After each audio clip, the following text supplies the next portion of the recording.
All right, good evening everyone. This Melbourne EV group, part of the ATA. Glad to see you all here. Greetings. First off, have we got any apologies for anyone? From anyone? No? I think there's a few people. There should be a few people here apologising for not being here. I haven't received any formal apologies. All right. Oh, other than Justin. Oh, Justin. Okay, yep. All right, we'll kick off first with past events that have just occurred. One is that the EV group here has received an inquiry about a charging station for a privately managed car park space, so we'll point them in the right direction. That's good that private enterprise start to look towards us for a little bit of guidance in what to do as far as getting more into EV land. The other thing is that Moreland City Council is putting in a level 2 charging station, and a launch will be happening soon. I'm not sure if anyone knows what the launch date might be. Throw it out there to the crowd. No? I don't think it's announced yet. Oh, okay. About that yesterday. Okay. Also, Bryce, one of our stalwart EV champs here, he was in The Age showing off an EV, and that was good that we've got a little bit of time in the paper. The other is that there's a release of an interim paper for the Melbourne EV trial. So I'm not sure if anyone's read that yet. No? Well, I'm sure it'd be enthralling reading, electrifying reading. So, yeah, if anyone gets a chance to have a read of that, maybe next meeting, you like to hear what people's viewpoints are on it. Next is there's some secondary students through Swinburne here. I've got a project to create an electric rickshaw, which should be really good. I think they were talking about like a 5 kilowatt motor in it, but we'll see what eventuates. But yeah, 5 kilowatt motor in a rickshaw, that'd be great. Smoke some tyres. And they'll be delivering their design brief on Friday here at Swinburne. Also, the RACV, who run an event, the RACV Energy Breakthrough at Maryborough, I think in November of every year, organising some electric vehicle conversion workshops to convert velomobiles over into electric. So to increase the number of people in the electric and hybrid classes of their 24-hour trial that they have there at Maryborough every year, which should be very cool. Right, is there any past events that I have missed that anyone would like to speak to? No? Weddings, funerals, bar mitzvahs of an electrifying type? No? None? Okay. Next is any future events that people know of that we should be have pointed out to us. I can't think of any. Well, the EV Expo that we ran a few months back, we're planning on having the next one as part of the SLF. So our committee of this group met last week, and we actually discussed choosing potentially a different venue, or perhaps aligning with the Port Phillip event that was on last year, part of Sustainability Festival as well. Or teaming up with Moreland Council or that sort of thing. So we're starting to do some of the early preparation for our next EV Expo, which for those of you who weren't there, was awesome fun.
you on the web, you've missed out on a very cool little electric vehicle just entering the room.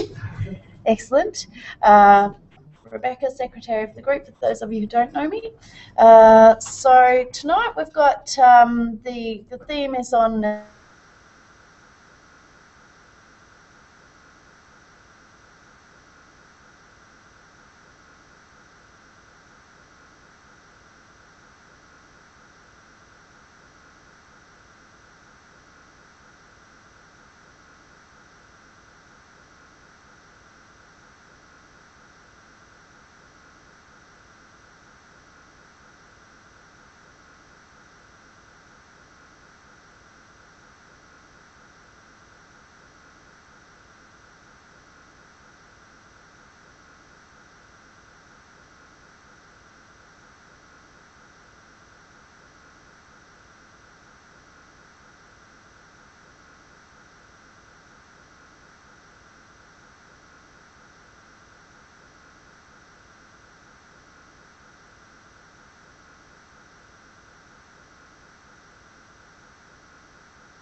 Yeah.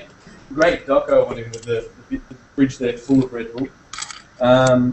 Formula One between 2009 and 2011, and best known for the 2008 British Formula 3 Championship as the winner.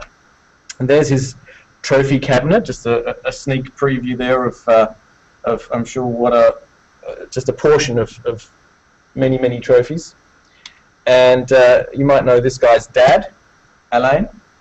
He's also part of the testing group that's helping to lift the profile of Formula E and provide feedback to engineers and get the cars race ready.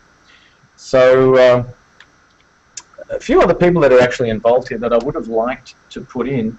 You've got Drayson Racing in there, Lord Drayson, who just has nothing but great things to say. There's also another video which unfortunately we'll probably not show of him developing a super electric car and some really fast laps of that thing flying around, which it just blows me away when I see that video. You've got the CEO of the Formula E division, Mr. Agag, and just some of the things that he's saying about how motorsport has to lead the way for the future of motoring in the world.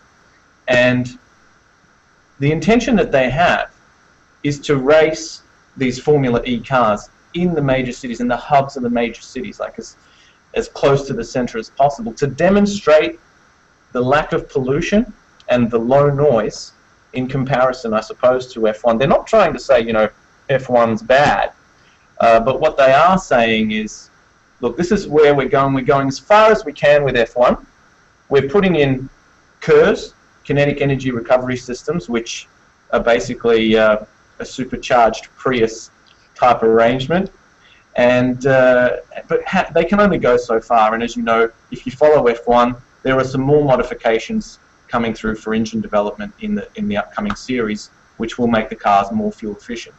So, but that's, you know, how old is that technology? How long can that last? And how long can our planet sustain the type of lifestyle that we all have using fossil fuels? Not that long. So, with Formula E coming along and showing the world, you know what? Cars, electric cars, they're not slow. You know, they're not slow at all. I mean, there's some spec. Have a look at that. That is a Formula E car. As you can see, there's Tad Hewitt involved there with sponsorship. There's some pretty big names involved with this sort of technology, with the race starting next year in 2014. And here are a few of the companies. Of course, the FIA. You've got Spark Racing Technology, who are developing the car in conjunction with Renault and McLaren. You've got Michelin, who are sponsoring them with tyres. Delara, who are making the chassis for the car. And of course, Drayson Racing Technologies, who are just all over the place. They just can't get enough of it. So these are the countries that are involved already. So there's 10. There's 9 that are secured. You've got the cities of Rio de Janeiro. You've got Rome. You've got Los Angeles, Bangkok, Beijing, London, Miami, Putrajaya, and Buenos Aires. So I'm pretty keen to see how these, according to Mr. Agag from the CEO of Formula E Racing, the mayors of these cities are excited. They're excited to have this race in their cities and promote this sort of sustainable living, clean air, quiet. So I'm excited to see what happens, because these are seriously major cities, and it's going to having this race is going to create a lot of influence in the world for people to start making that conscious shift from the old habit of fossil fuels to what is inevitably the future of electric vehicles. So here's the stuff and numbers. Now I've put in, they vary so much. I mean, when you're talking about 2.5 to 3 seconds, there's Formula E at 3, and you've got Formula 1 at 2.5 seconds. Now, you might say, well, hang on, I've heard of a 1.9 second 0 to 100 time on Formula 1, and you'd probably be right. However, if you just have a little bit of lack of traction or some rain, or there's a slightly different setup of the aerodynamics, it's going to drastically affect the numbers of acceleration. So I've tried to find some averages here, and it's pretty hard to find the specs on Formula E because they haven't raced yet. But you've got a public figure of 3 seconds, and according to one of the races that's in that video, and I will try and get all the links to Rebecca as soon as I can, and see if we can publish them somewhere so that you guys can all see the videos, and you guys at home too. You've got ridiculous amounts of torque from these cars. So I couldn't find any specifications on power for the Formula E car, but I did find some specifications on top speeds and weight and noise. So you've got a top speed of 225 k's on the Formula E car, and you've got a top speed probably in excess of 300. Now, just as far as acceleration goes, we were talking before about acceleration, there's just so much torque in these Formula E cars that the drivers are having trouble getting them off the line without smoking the tyres. So I have a feeling once the technology improves, because they don't have any gears, it's forwards, reverse and neutral. So, you know, they've got the gearing that's set to take these cars up to 225 kilometres an hour from standstill. And if you've got that sort of torque that's getting the car from 0 to 100 in 3 seconds or less, I mean, you can imagine what happens if you just put your foot down that little bit too far, you're going to get smoke. So once things develop with racing, as the technology improves, we'll have faster acceleration times without so much tyre smoke. And I'm looking forward to the day actually that Formula E creams a Formula 1 car. I'm really looking forward to that and a proper race. But yeah, you like that? I like that idea. So you're looking at the, you know, there's a serious weight difference here too. I mean, 780 kilograms versus 642 on the Formula 1 car, and yet you're still getting, you know, 0.5 of a second on average difference in acceleration times. That's pretty awesome. I mean, that is huge. That's a huge weight difference, but still getting only like half a second difference. So, you know, as the technology improves, as batteries become lighter or some other energy source becomes available, you engineers in the room and at home, please, get onto it. It's just going to make such a big difference to racing and to the world. And noise here, I mean, look at the difference. So 80 decibels is about the volume of an average car, all right? 90 is about the volume of a bus, and 150 is the sound of an F-18 Hornet. So there's 120 on the F1 cars, and most of you know how offensively loud, especially if you're a member of the Albert Park Save the Lake group. You probably start getting on board with Formula E going, yeah, we'll have that. So unfortunately, though, Australia doesn't have a race set for Formula E at the moment. If anyone's out there that, you know, can pull some strings in government, let's make it happen. So we don't have any more video. There was another awesome video that I wanted to show you, and there was a few other things that I wanted to cover that didn't with the lack of the videos on there. So what I'm going to do now is just throw it out to some questions, and I will answer them as best as I can. Yeah, how long's the Formula E been, like when was it first mooted to be established? I've seen activity from around about 2005, and it's still actually a little bit difficult to find information on what's going on. I dare say they've, with, you know, almost a year to go, that they're probably all running around like headless chooks. So I don't know how long compared to F1, like maybe they spoke about it when Porsche brought out an electric car 100 years ago, but yeah, I don't have access to that sort of information. But definitely from 2005, I've seen literature saying that they've been talking about it. When the decision was made, maybe 2011. Again, it's still very vague. What about Bernie Ecclestone? What's his opinion of it? I haven't seen anything from Bernie on it. I think he's focused on F1, which is why Mr. Agag has been appointed as the CEO for Formula E. So he's the spokesperson. If ever you see a video on Formula E, it's usually coming from the CEO. And yeah, I haven't seen any correlation to Bernie Ecclestone.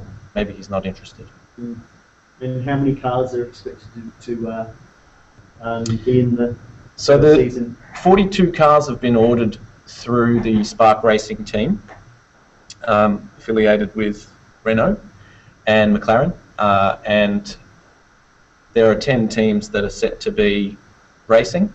There's not much news as to who they're going to be.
Input and output rates of the battery. So I don't know, maybe this technology will end up in F1, but it's definitely lithium ion.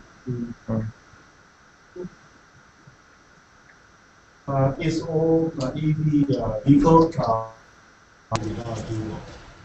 They do have gearing, I believe, but it's not a gearbox as such, it's just a single drive. So yeah, no changing gears, it's forwards and reverse and neutral. what about those home roof vehicle? Yep. Should they got a gearbox, or they can just direct run to the engine? I've seen it done both ways. There's a car that I saw that had a direct drive motor, which was a DC motor, and the motor was mounted in front. It was a BMW 85 3 Series, which it had a pretty beefy DC motor in it, and they just connected it to the drive shaft, which was connected directly to the diff. That thing did 0 to 100 in about 6 seconds, and it had Thunder Sky lithium-ion batteries in it, and a pretty cool controller. So yeah, I've seen that one, and I've seen it also done. For example, front drive cars tend to lend themselves pretty well to utilising the existing gearbox, just because of the way that the layout of the drivetrain, and then what just tends to happen is that they'll just use a couple of gears maybe, or just leave it in one gear, just because there's so much torque and in the motor that you don't need to change gears. So you can put on the first or the second? Yeah, probably second or third gear. I'm not sure. There's a few people around who, maybe even in the audience, who have converted existing cars? Is there anyone that has a definitive answer on which gear to put it in? No? Depends on the car. Second, third, depends on the... Yeah. If I want to save some juice Yeah. from the battery, can I just use a top key and just let it roll slowly? I reckon the feedback that I've got from most of the engineers here who have built their own cars is just wait a little bit longer and buy a Nissan Leaf or something like that. Maybe I'll segue a little bit into how this technology is actually going to filter into domestic cars, because this is inevitably planned that the FIA have for this technology. So for a lot of you here that drive, maybe have a vested interest in knowing what the future technology is going to be, Nissan have a Leaf that's out at the moment. It's got a range of over 100 Ks, and you just charge it up overnight like your iPhone. So that's pretty cool. It's a pure electric car. You've got the GM, or we know it here as the Holden Volt, which they call an extended range EV over here. I don't believe they're allowed to do that in America because the petrol motor engages over 100 miles per hour and helps drive the wheels. So over what? 140, is it? Oh, okay. Oh, well, can't really do those speeds here, so it's better to call it an EV then, isn't it? So yeah, extended range, and you get about 80 Ks per charge, and then after that there's a generator that kicks in and just maintains a small charge in the battery until you get home and plug it in again, which gives you all up, I think it's about 500 Ks, which is pretty similar to... That's pretty good. So 13 to 1400 kilometres out of the tank, which is combined petrol electric. Yeah, that's pretty awesome. And so these cars also have regenerative braking, what you would know as in Formula One as KERS, Kinetic Energy Recovery System. So that means that you're going to extend the life of brake pads to maybe 150,000 kilometres, because all they're doing really is holding the car at a standstill when you've come to a complete stop. These cars, most of the electric-only cars are going to have no fluids, no coolants, or they might have some, but it could be oil-cooled, which probably doesn't need changing. There's just going to be a reduction in the need to service the cars, so pretty exciting from that perspective. But so if you do want to convert a car and you're thinking, I can save money, because you're right, it only costs between $1 or $2 per 100.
one more question. Sorry, yeah. I know you say this is not really on Formula E, but just on electric vehicles in general. What I find is that the biggest cost, of course, is not recharging batteries, it's buying new batteries. Yep. Do you know what sort of lifetime people are getting out of the batteries in electric cars along the roads? The prediction is 10 years, but in 10 years that they're dropping down to an 80% rate. And so they really haven't been around long enough to no. know whether it's going to be right. That's it. Yeah, and also the cost, I've got it on a good source, that the cost in a couple of years for batteries is going to drop down to the point where new EVs are actually going to be cheaper to buy than internal combustion cars. I look forward to that. Yeah.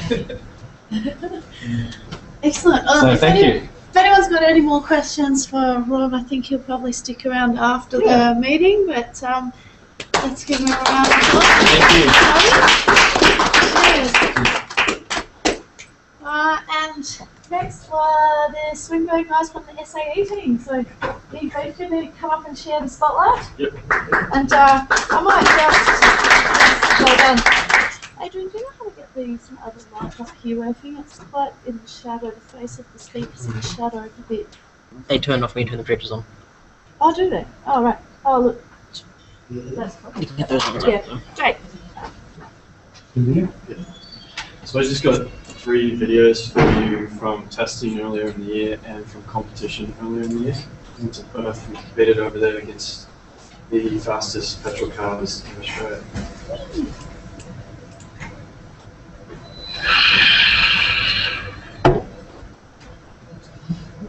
So that's a 75-meter acceleration run. We cross the line at 130 k's an hour, and we do it in 4.1 seconds with 0 traction till about 40% down the track. So we are accelerating quicker than those Formula E cars. Wow. Yeah. F equals MA. How do you mean 0 traction? 40%? Oh, very good. Yeah. We're spinning the wheel. We're gripped up.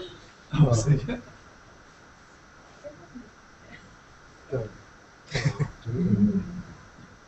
This is a bit of testing out of the skid pad in Bayswater.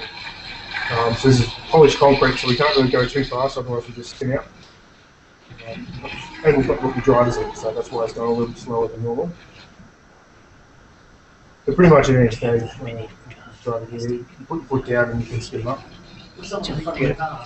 Oh, that's the impact attenuator or crash box. That's so that if you hit something kind of crumbles before you do.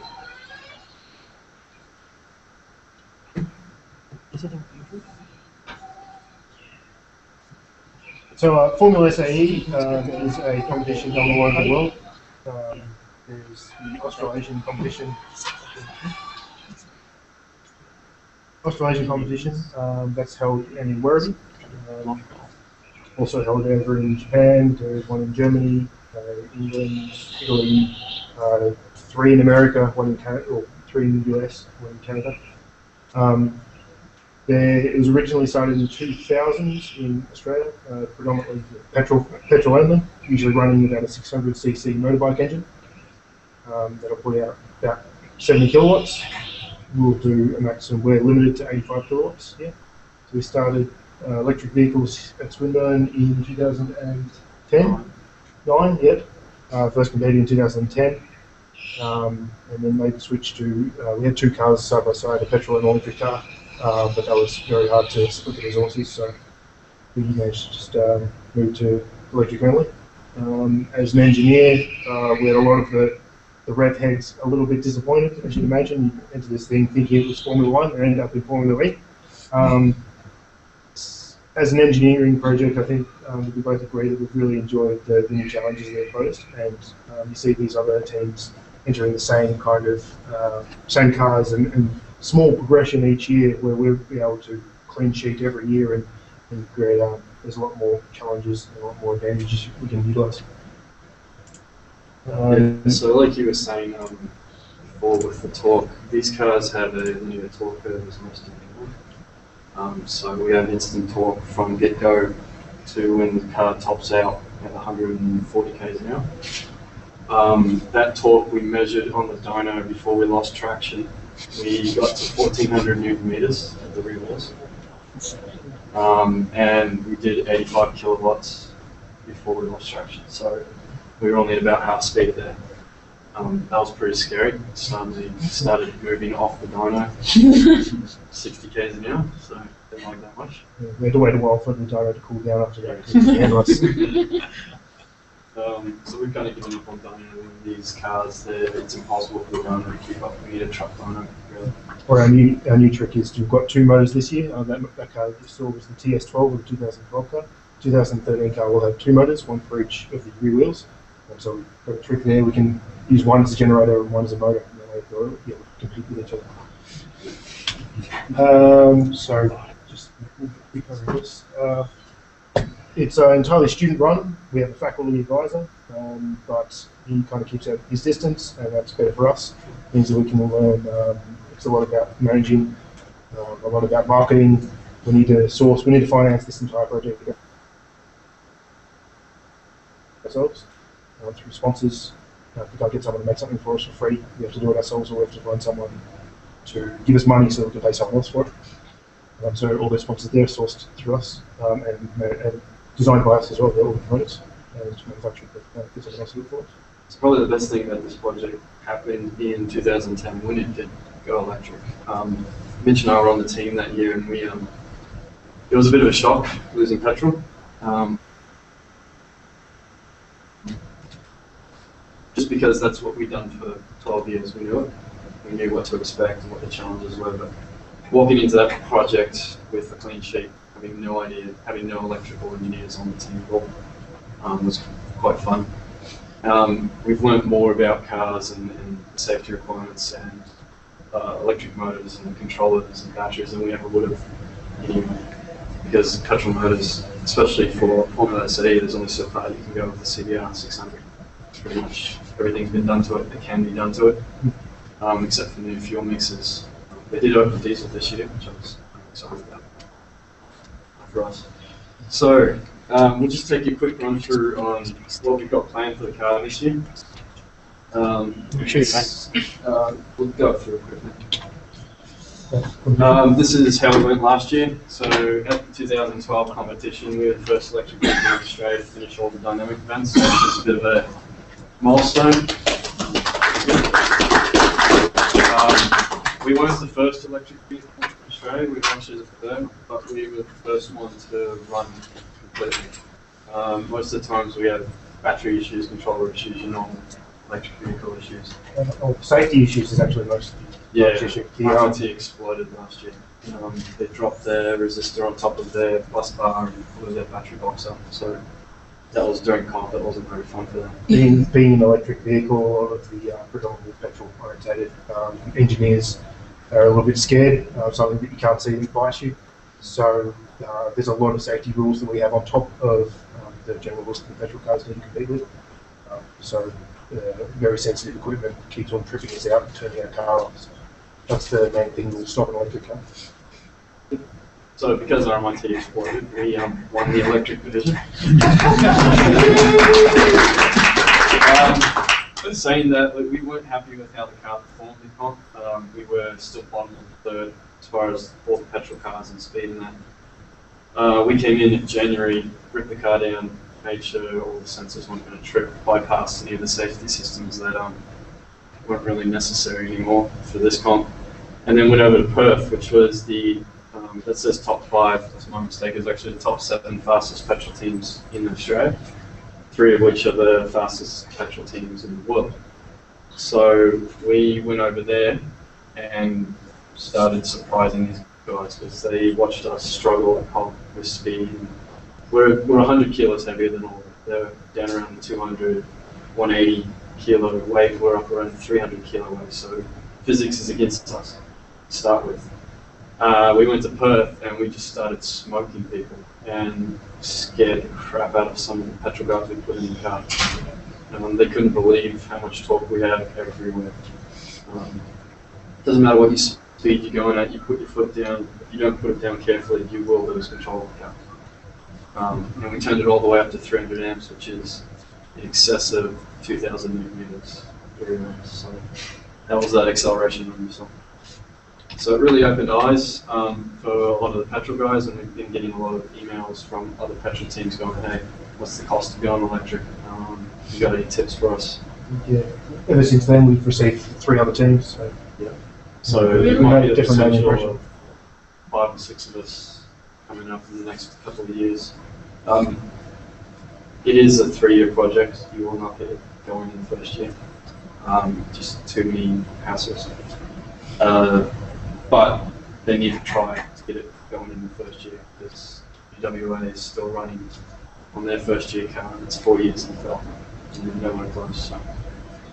We'll just start with the newest addition this year. This is the new chassis. So we're traditionally a tubular frame chassis. Tubes don't work with electric packaging. It works with a petrol motor when you strap it into the front end of a stress motor and the gearbox. When it comes to batteries and electric motors, they're kind of like flat, steady structures, not tubes and brackets coming out to it. So this year we're developing a prototype, I'm going to go to the next slide, a prototype chassis technology. We're making a one-piece moldless chassis, honeycomb carbon fiber monocoque. Yeah, lots of cost right there. It's lightweight, we're chopping about 40 kilos out of the chassis alone. A lot easier to package, the batteries slide in, nice and easy, big square shelves in the back of the chassis rather than having to incorporate this bulky battery box into the back of the tubular frame like last year. And ease of assembly. This is going to take about 2 weeks to build as opposed to 3 months to load up the normal chassis. So that's the first thing we've changed this year. We've gone aero.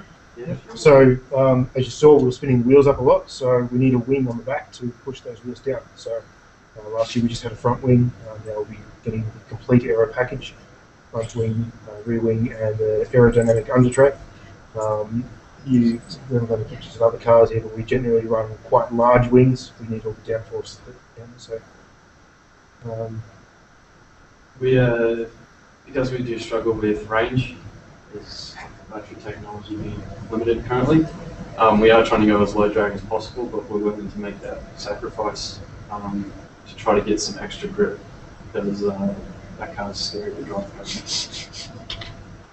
So yeah, increased grip, and overall it's improving the airflow. Currently we're kind of boxy last year, as you notice when we go down the room. The new wings help run the air over the front tyres and gain us back a little bit more efficiency. We do lose some to the rear wing. Are you allowed to have traction control? Yes. Yes. Unfortunately, last year we managed to get the car ready. It was testing first day of competition, so we weren't actually at competition. We were too busy testing somewhere, so didn't really get time to dial in that traction control. But that's definitely something we'll be doing this year, making our own telemetry system which works with the traction control. So this is the piece de resistance, the ones that you guys will like. This is the powertrain. Last year's powertrain was a 60 kilowatt AC induction motor that weighs 65 kilo. It's about yay big. Out of the back of a train? Not really. It's from EV Electric, if any of you guys are those guys are out of Italy. They do electric car conversions. It was coupled to a battery pack which weighed 90 kilos, 450 volt, 300 amp. I cannot remember the amp hours. It gets us around the track. I'm mechanical, my apologies. Yeah, we limit the battery so that it can only get us around the track, and no more no less. We want the thing to kind of die just as it crosses the line. Any more batteries means, or any more range means more batteries, which means more weight, which slows you down.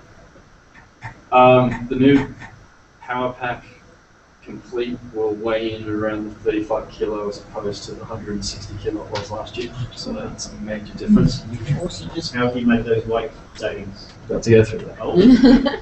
So yeah, just a quick comparison. 8 kilos of high voltage cabling last year. We've down gauged as far as possible now and shortened everything, so we've made the packaging all tighter. That's given us down to 3.5 kilos, I was told this morning, and then told later this afternoon that went down again, which is great. We've added telemetry this year, so we have got got eyes on everything on the car, both normal sensors for your suspension and dynamics, which helps the engineers dial in the car, as well as all your electric telemetry. We can view that offline. We just added Wi-Fi too, so I'm hoping someone makes an app for my phone or an iPad and sends it to me live. We've gone from a single motor and gearbox arrangement. This isn't a traditional shifting gearbox, it's just a twin reduction gearbox. Typically what we do is we pick the top speed we want to do and how fast we want to get there, and that's our reduction we pick. We don't need gears, it's efficient enough. Just on that one, sorry, you're saying you're running it down to virtually with the battery running empty. So what sort of brief do you have? Is a mere distance or a time? Or what sort of Yeah, it's 22 kilometers. So the race is distance. 22 kilometers every time. Yeah, that's about half an hour as well. We know from previous. I was on a race last year. Okay, good, yeah. Yeah, they never change the distance. They add some more corners than they Yeah, do. I think it must be a confident that you work with them. Yes, Yeah. yes. We give ourselves a little bit of Yeah. safety factor. This year we've gone dual motor and chain drive, which you see is half the way right there. And then we've downsized all the controllers, all the telemetry, all the circuit boards. The boys have done an amazing job. Wish I would have got some circuit boards up. As you can watch it go from 2010, the circuit boards and the controllers were yay big, to this year where the telemetry unit's about that big. Pretty much as big, just big enough so you could fit a USB in, and that's limiting it. Yeah, the physical size is because the USB port is so big. When you stream it to that side, what about the power? Is it increase or still the same? Still the same. Low voltage draw will be a little bit lower this year, which would be good, because that's usually what kills us. Because our high voltage system is activated by the low voltage system, and our low voltage always dies because we forget we've added an extra fan, we've added an extra. We remember to charge the big battery, but not the small one. Yeah. And Big this one batteries is very expensive. last year competition, we were on the final. I guess you call it straight. There was a couple of little corners. It was after 22 laps or so, final straight, and then the low voltage system goes. So the little battery went, and then so they restarted and had enough to kind of limp another 5 meters and then another 5 meters. So we won't be making that same mistake again. Charge it off the traction battery? We didn't put regen on last year because it's really hard. DC to DC converter. You don't use the DC to DC converter No. on the high voltage. Yeah, all these things you don't necessarily need them if you remember to charge them. We just forgot. It's extra weight, Yeah. it's extra physical size. We didn't have it in the car last year because they were discussing it. But yeah, we just can't fit it in the You video. don't want any extra weight, do you? Yeah. So the first change that we made was to the accumulator stacks. We've got 3 accumulators to make up the 450 volt power packs. Last year it was a single black box, which I'll show you when we go into the room, which weighed in at 90 kilos. This year we've gone down to a Kevlar Nomex construction. So those sides you just saw is made out of Kevlar with front plates of aluminium. Chops the weight completely out of it. We also this year integrated mechanical engineers into the electrics team, because electric engineers have this bad habit of over-engineering everything, adding a lot of weight. We're making things to fit a computer, not necessarily a race car. Yeah. They're designed to withstand a 50G impact. This is probably one of the biggest challenges to electric racing is batteries are very volatile when they crash, and because we're going at high speeds, people crash, and you can't put lithium out. So we don't want to kill the drivers, so we have a lot of stringent safety requirements that we're constantly trying to fulfill. And those are the numbers that I was searching through my head for before. Telemetry was added, which I already explained, so I'll just go through that. Yep. Motor controllers this year, we've gone with twin Tritium 2000 wave sculptors.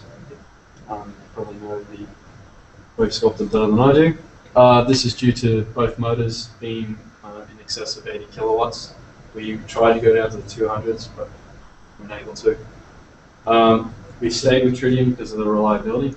We did have someone trying to develop this, our own motor controller, and it kept blowing up, so it stopped spending $4 grand in explosion. And these guys are the best. We also probably bought one that was slightly cheaper and slightly lighter, but the guys at Tritium are amazing. We give them a call at 3 a.m. in the morning, say, hey, it's not working. Why isn't it working? He'll say, all right. He'll diagnose the problem over the phone, and then he'll whip up a circuit board, and it'll be in the map by the morning. So you can't buy it. You can't pay for it. So as a race team, you need that kind of. Tritium also has a EDF capability written into it, so we can program our own differential between the two motors, and we don't have to touch a single piece of programming. It's already in there. We just got to select the torque balance wheel between. The biggest change we've done this year is we've gone twin MRACs. As I said before, we're running the EV motor last year, which is enormous. We just took possession of these today. Very happy about that. It's a 100 kilowatt peak, 240 Newton meter peak, 4,000 RPM. They weigh 12.5 kilos. MRACs. They're originally meant for gliders. The idea of using a motor to power a glider sounds a bit counterintuitive, but the idea is that you get them up, get the glider up in the air. So they're aircraft grade stuff from. Yeah. We were a bit sus about going to the Eastern Bloc to buy a motor, but they came through and the motors are great, so we're going to start testing them next week. Because we've got two of them and rules say we can only run 80 kilowatts, we're going to turn them both down, which increases our reliability. And even together, they're half the weight of the old motor. So these are some of the stats they gave us. A lot of their information is a bit iffy. We're going to have to do a lot of our own testing to get proper figures and efficiencies. But we've had other teams that agree with what the figures say on the website, so that's what we went with these motors. Strategies. So in order to get the best out of our, well, that's us at the F1 by. So there is an electric car at the F1. That was just a little demonstration we had from winning the competition in December. To maximise our chances of winning the competition, I've been mentioning before, it's not just judged solely on how fast your car goes around the track. It's judged on, because it's a student engineering competition, it's judged on also how well the engineers can explain their design and their reasoning, the price of the car, because you could just throw money at it and then you'd win. And also a business proposition, so how you would sell this vehicle, as well as various dynamic events we call them. So there's not just an autocross event, but there is an endurance event, and there is an acceleration event, which is similar to the video you first saw, and a skid pan event, which is like a figure eight kind of thing to test your lateral grip. To be able to make sure that to try and win this competition, we've got a nice benchmark or a simulation that we use. So to account for, hey, we could shave some weight here and that would do better here, but it would cost more money. So that's how we go about that. And we benchmark ourselves against electric vehicles, obviously the Formula C electric vehicles, but also petrol vehicles. We want to be lighter and faster and in every way better than them. So, and a lot of the time there's no comparison because we're that much better. But, when it comes to power, I don't think any team is getting more than 75 kilowatts, and we're limited to F1. So, really what we're hoping to do, and what's happened over the last 3 years, is we've become a bit of the electric spokesperson in Australia. The German teams have caught up very, very quickly and are now surpassing us in technology, as happens when you have $1 million budget. But as far as Australia is concerned, we've now set ourselves as some of the best here. And we're preaching it to whoever takes it, telling them to be careful. The budget difference is phenomenal between petrol and electric. We're about 4 times the petrol budgets to get the same kind of results. But we've got superior torque. We've got dynamic control. Petrol cars wish they had. We can control the rear tyres and we can control the 4 tyres if we want separately, which is what every petrol car out there is trying to do. You've got a GTR or an Evo. They're developing incredible active differentials for front and rear biases, and the mechanical technology behind that's incredible. We can do it with 4 motors and do it very easily. Smaller packaging. Batteries are a bit of an issue right now, but overall the electric car can be a lot smaller if you look at the physical size of a CBR 600, and then you look at the motor and all the wires running to it. There's no comparison. So there are cars in Germany, actually Delft, who is the premier electric vehicle in the world. They run 4-wheel drive, 4 planetary gearboxes. They weigh in at 140 kilos, and they're doing 80 kilowatts all the way around. I think that might be the one. There's the electric vehicle Guinness Book of World Records for fastest acceleration time, and yep, that's an electric car. They've got 4-wheel control. They can spin on the spot if they want to. They've got everything they want. The opportunities for new technologies is boundless. Like all our circuit boards and all our control systems, other than motor control, we'll just take you down there and show you. That's developed in-house by our engineers. Completely out of their heads. They're making new kinds of circuit boards. They're thinking up new ways to charge the car, new ways to watch the car, new ways to make sure the batteries are taken well care of. Motors are leaps and bounds. We have been discussing for the last 2 years whether we want to try to make our own motor over a 3-year process. Because other than the MREX, the motor examples out there are not quite suitable for us. We need low RPM, high torque, and you just can't find it for the weight that we want. I guess what we're really all waiting for is the battery technology to catch up. One thing the petrol cars have over us is they get a 40 to 50 kilometer range, and they carry 2 liters of petrol. And we get half that range, and we carry 60 kilos of batteries. So and it's 18 grand worth of batteries as opposed to a $200 aluminium can. So that's what really we're waiting for. We keep trying to look for new batteries as they come out. We've got Coca currently running in this, which is the best ones we could find coming out of the US and Germany. But yeah, this car, all it's limiting us is money and batteries right now. The more money we can bring in, the more features we can add to these cars, so they're so much better than the petrol cars. There's no comparison. Which really has been spoken out in Europe. The German electric cars destroy every comp. They win in electric Germany, then they go to the petrol comp, destroy that. Then they go to London, and they go to both the US. They were threatening to come here. We were hoping they didn't. They go over to the Asian comps, and they obliterate. No one can touch them. So I think Australia's finally understood, seeing our demonstration in Perth, what we can do and the damage that we will be able to wreak upon the competition. I'm excited about the electric vehicle system as far as racing goes. I think it's perfect for racing, and I think, like you were saying before, the technology has to be proven on motorsport. That's what motorsport was around for. It's the proving grounds for everything that goes out onto the road. Because if you can survive half an hour of absolute hell in terms of vehicle, you're going to live on the road, no worries. So that's why we do it. We hope more people get involved. I'd like to see Formula E take off. I'm not so sure about the 2-car strategy. It seems a bit strange, but yeah, that's us. Any questions? How efficiency is the motor? Yeah, 90 to 95%. Yeah. If you took one of your cars to a petrol heat race meet and put it on the track against a quick road car that the petrol heads could relate to, who would lap quicker? We won't lap quick because we're limited to 140 k's. We will get to there quicker than anything other than popular race cars. If we unlimited the cars, we wouldn't have the range currently.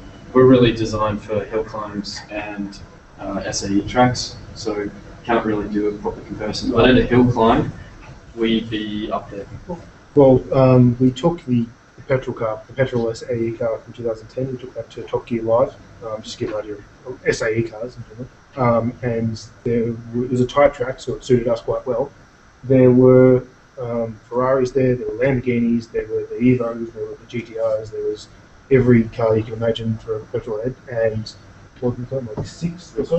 4th overall. We got beaten by the world's fastest Evo, a hypercar, and an RS Clocks. So none of the Ferraris or none of the Italian cars could touch us.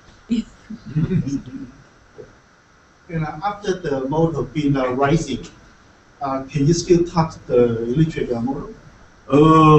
Sometimes. Depends on how hot it is outside. So you still can touch it. Last year it got to about 90 degrees, and we started going. Celsius? Yeah. But it was a 42-degree day. We were really pushing it. Yeah. Normally you can flog this car and still touch it. I think that was more due to the fact that it was a 40-kilo block of aluminium strapped to another 20 kilos block of aluminium strapped to another 30 or 40 kilo block of aluminium, so there's just massive heat sinks everywhere. I think normally it'd be quite warm, this one. And the other thing is the DC system and the AC system, which one's more efficient? Running cooler, the motor. Let's see if I can feel it. The AC Like I is more said, I'm efficient. not an electric engineer. The ACs are more efficient. Yeah. Generally speaking, the inefficiency comes from heating up the motor. So I would hazard to guess that the AC would be run a lot cooler than a DC. DC was, we were worried about the brushes and that. Decided to go away from that. That MREX is actually an axial flux motor. So we've taken another step into the AC world. So, yeah. Can you run a brushless motor? And what? Sorry? A brushless. Brushless. Brushless. They are not powerful enough for us, and they're too heavy, so we went the MREX one. There was the other motor that we were looking at from Yasa, which is also another axial flux motor, but it's 20 kilos and it was like 200 kilowatts, so it's way overpowered. So in the preparation that you did as part of your education process for building this car, you said you made some sort of plan or sort of, We got announced to us over the Christmas break petrol would end, yeah, and we were going electric. That was our plan. oh, okay. So, I meant more about you had to create a business case to sell the car. Is that right? For the competition, we need to present a business case. So it's under the hypothetical of we are making this as a prototype vehicle to sell as a vehicle for your weekend racer. Okay. So how much did it come to dollars? You're mass producing these things, hoping to sell an electric version would have been in the $60,000 range. I Okay. think. The actual physical cost of this car, disregarding time put into it by the engineers, is closer to 130. Wow. If you put in the time by the students and you would charge us $10 an hour, then it'd be in the minutes. Yeah. So yeah, they're not cheap. You're looking at 18 grand worth of batteries, 7 grand worth of motors, 14 grand worth of controllers, 6 grand worth of BMSs, and it just rolls on. So to think that you can get a Volt or something for under 63. that's pretty good, isn't it? Yeah. Same thing. It's funny because I was at Holden when they rolled the Volt through, and some of my mates were going through the battery technology courses to work out how to service these things. I was looking at that battery pack, and I was looking at that battery pack, and I was looking at this. So that was pretty incredible. Their only problem is they're a lot much physically bigger because I think they run iron rather than polymer. Okay. It's safe. You think we'll finish it early enough to test this year?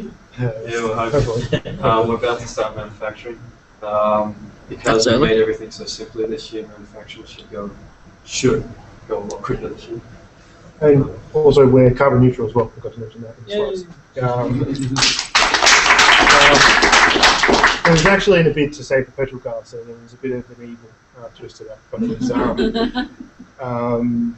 it's not taking into account not just the energy taken to charge this vehicle. I did try to study the amount of emissions from the actual tyres literally smoking, and it was so insignificant.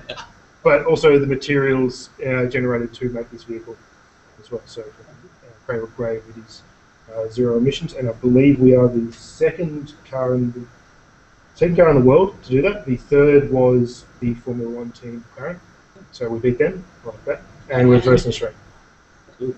One more question. Yeah. Do you guys want to see those videos that I missed out on earlier in my presentation? Yes. Excellent. Here they are. Yeah, so look, I think we'll see those videos and then we'll pop down and have a look at the car in the flesh. Well done. Thanks, fellas.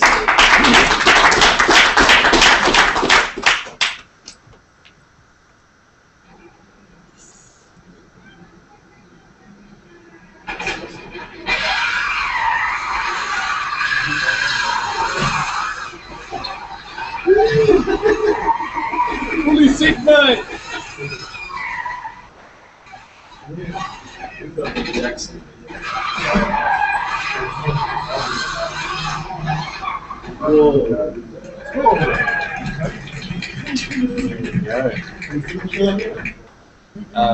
Do the don't race actually.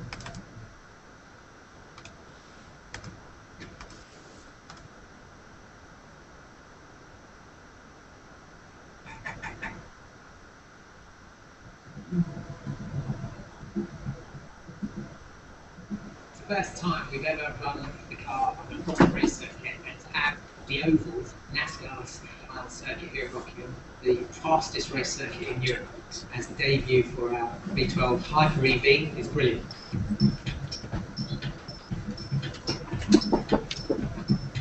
This has been a tough project, best way to put it. I mean, I've done a few interesting projects over the years, and this one is really quite out there because we're trying a lot of new things on a car at the same time, whether it's the wireless charging or the regenerative damping or the actual motors, the fundamentals of the drivetrain itself. And so just take one aspect of that. There is no mechanical differential in this car. It has a completely separate computer-controlled drive, controlling the relative speed of the two back wheels. So if the computer says no, you can end up with one wheel going backwards at 170 miles an hour and one wheel going forward, and a bit of a problem.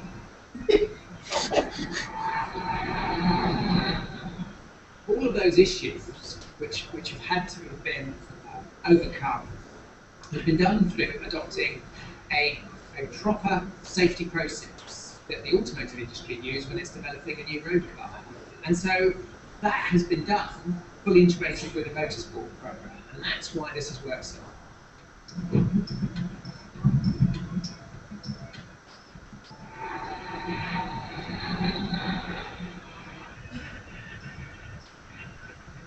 Fantastic. Yeah, it's so nice to get out to a place like this and let us unleash it for all the testing we've done so far to actually come out and have a good session.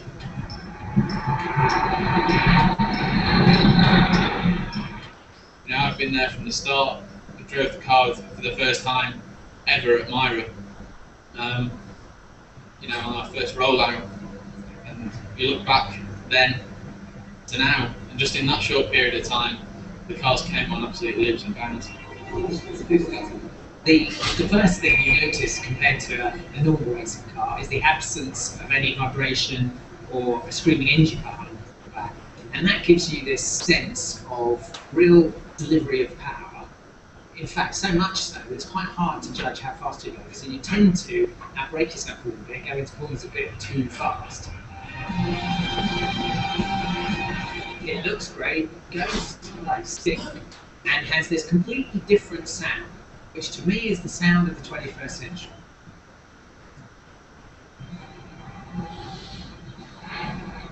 The obvious thing is it makes basically no noise from inside. It sounds pretty cool from the outside. Because the car's so fast, it feels almost alien. You don't associate something, you know, something with such power and torque and acceleration with making no noise. This is what high-performance cars are going to sound like in the future. It's been a fantastic project. I mean, it's all new stuff, all new technology. We're learning all the time. So we come in here, we can do a one lap flat out, and that's just a fantastic amount of data for us to go through. You know, there's nowhere else we can do it at the moment. So we're actually loving it today. It's been really good. We will be in excess, we'll be sub 200, but probably in excess of 170. If it dries out, flat out, effectively 3 gate positions if you like. So once you've done the startup procedure and the car's live, you can select either neutral, drive or reverse. And you've got a throttle and a brake pedal. You stick it in drive, you press the throttle and it goes.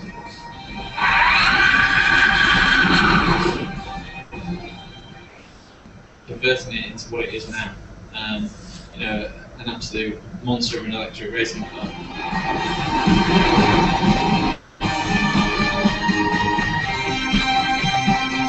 To give an idea of figures, I think it's not far off, you know, kind of 700 or 800 horsepower V10, and that's an achievement certainly. So it's brilliant.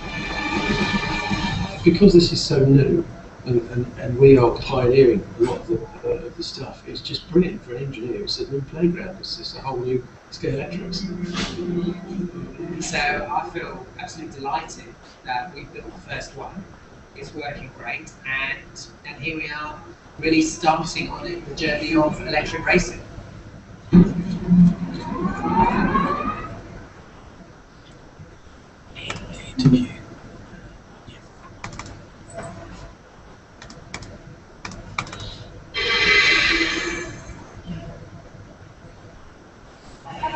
My name is Stephan, and it's my pleasure to welcome you to Silverstone today for this unique and very special forum organised by the Formula E in association with the FIA World Endurance Championship.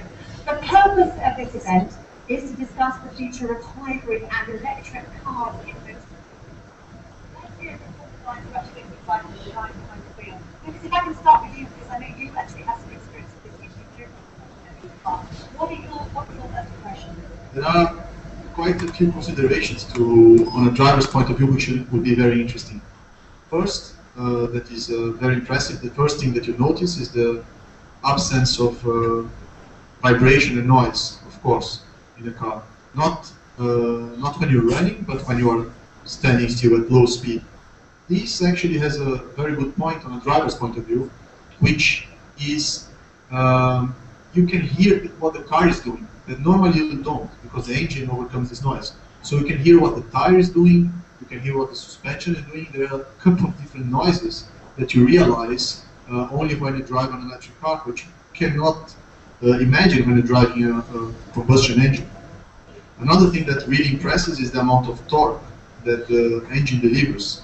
Even if the horsepower is considerably less than a Formula 1 car or an LMP1 prototype, the first impression that you get, the first acceleration, initial torque, is absolutely difficult in a way to control. If you put too much throttle into it, for sure you have a lot of wheel spin. Is something that the drivers will need to learn how to manage. But the driving technique will be very similar. The drivers who are very good drivers in Formula 1, in the other categories, they will be good drivers in Formula E. I think this new concept, this new idea is quite challenging for everybody, especially for us, for the drivers. I think it's, you know, the fact that you make races just in one day event, it already has its own difficulties, because you make testing in the morning, you have qualifying, and then you have the race. This means you cannot crash. You don't know the track, so every driver is in the same situation. I think that makes it, let's say, more difficult for everyone. Well, obviously I've not tested the Formula E car, but I have a bit of experience because I raced in the Andros electrical trophy for 3 years. And the first time, I was quite skeptical, because I was like, that's an electric car, but after 30 minutes I think I forgot it was electric. So no, I'm really bullish on the project. I think also the technology is adapted to racing in cities, because the tracks are going to be a bit slower, and we know the problem of the batteries, mainly how long you can run on them. So I think it's a really good choice. I think it's going to attract a lot of people, and you have to live with your time. You know, ecology is important today, so I think it's interesting to go this way. You mentioned attracting a lot of people. What impact will it have on the show? Because obviously that is a key element of any motorsport event. Well, I think it's going to be like the road cars. You know, the electric cars are going to be for the cities. If you want the track to be a bit shorter, maybe it's more adapted to the technology that we have today. Maybe in the future it will change, but I think the show will be good, and the spectators will see the cars in the city, which is what's always really nice. So I think it's looking all good right now. Just a bit, you know, we're getting always more and more involved. Sorry, I ran. You can hear.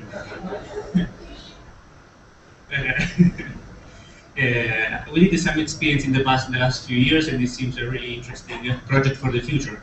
This is obviously the topic, the maximum we can get with this Formula E project, but it's the future, and I really enjoy it. There seems quite a lot to go, a lot to develop, a lot still to do. Obviously, we've got here Toyota, Audi, a lot of things that are already working in the world of hybrid, but this is another adventure, another interesting project for the future, and that's why I hope that we will go forward as soon as possible, and I'm looking forward to next year.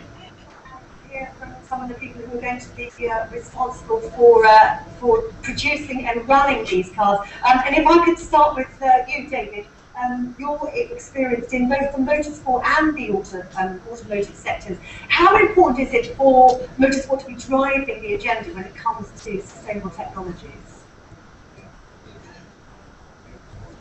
In the recent past, it's relevant, and you know, we've gone through so many one-make formulas now and things where you can't innovate, and the engineers haven't got the latitude to show their talents, nor the manufacturers the opportunity to show new technologies, and that's the one thing I found intriguing about this: the opportunity for manufacturers and companies like ProDrive to develop new technologies, to showcase them in a very relevant environment. In ProDrive, today we're about 80% working on other activities than motorsport, and a lot of those activities revolve around battery technology, around hybrid systems, and that technology, to be able to apply it in racing and have it without constraints, it's going to be an exciting opportunity for us. We're just scratching the surface of what we can do with hybrids and pure electric drivetrains. And I think that's what's so exciting about this. As David said, it's an opportunity to make motorsport much more relevant to the challenges that the car industry faces, but also that the world faces. And motorsport needs to be the leader. Motorsport has to be coming up with the answers to these technology challenges. And motorsport makes such a difference in determining what people think is cool and exciting. So if motorsport can show that it can use the crucible of competition to develop better batteries, better electric motors, and show through the racing how well they work, they can just change the world's belief in how much we can change our cities, how much we can deal with the challenges of air pollution and climate change that we have at the moment. As you know, the FIA World Endurance Championship is a perfect platform to promote new technology, as demonstrated by the Audi and Toyota hybrid cars. And this is something, as you know well, we have been doing at Le Mans since the first 24 hours, 90 years ago in 1923.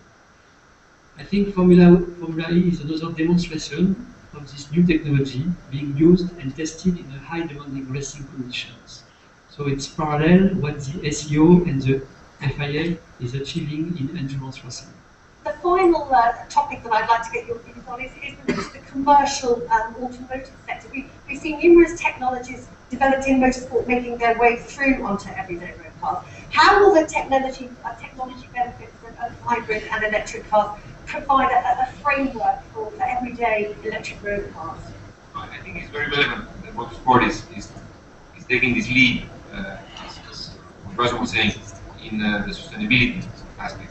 And who knows where the future will take us, but we could imagine that in 20 or 30 years we will look back and think that how strange it was that we were living in cities where all these cars were throwing all this smoke to our lungs, and all the cars in the cities will be electric. Who knows? I mean, today everybody goes to a restaurant and is not surprised that no one is smoking. So, who knows, but that's perfectly possible. So, for motorsport to anticipate that move, the welcome we're getting from mayors of cities all over the world for the championship, opening the centers and the streets to us, I think it's a proof of that. So, yes, I definitely think it's very relevant that motorsport is going in that way. I think, of course, we're not the only ones at all. I think motorsport in general is very conscious. I think, of course, the work they're doing at the moment is very, very important.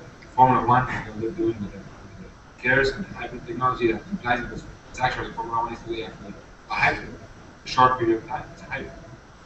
And other, motorsport applications, I think is very important. But of course, we are particularly, visible in this field. And we're very proud. Fantastic.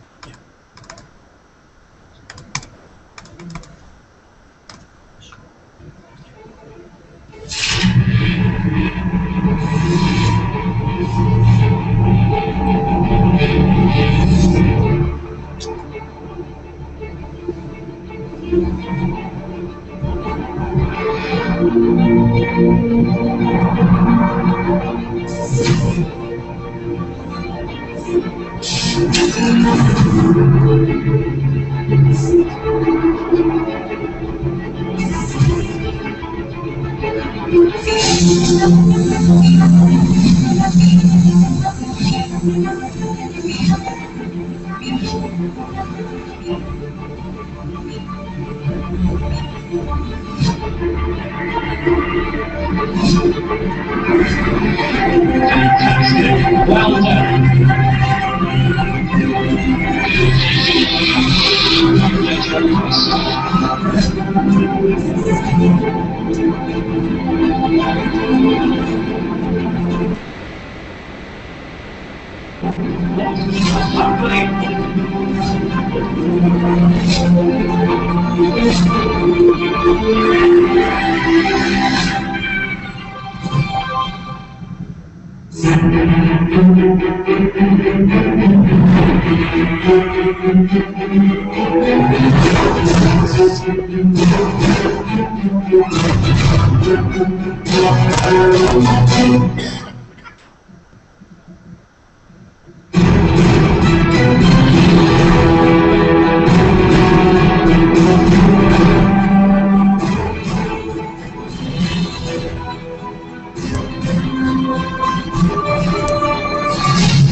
Wicked. Alright, let's go and have a look at the real race car.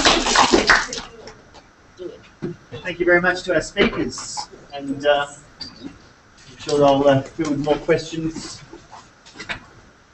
from you as we see the cars.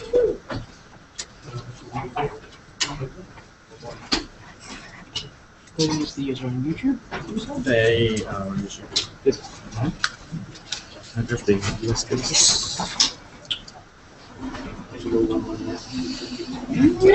Burnout. Good burnout. They ban wearing face coverings. Yeah, right. So, someone has to do it.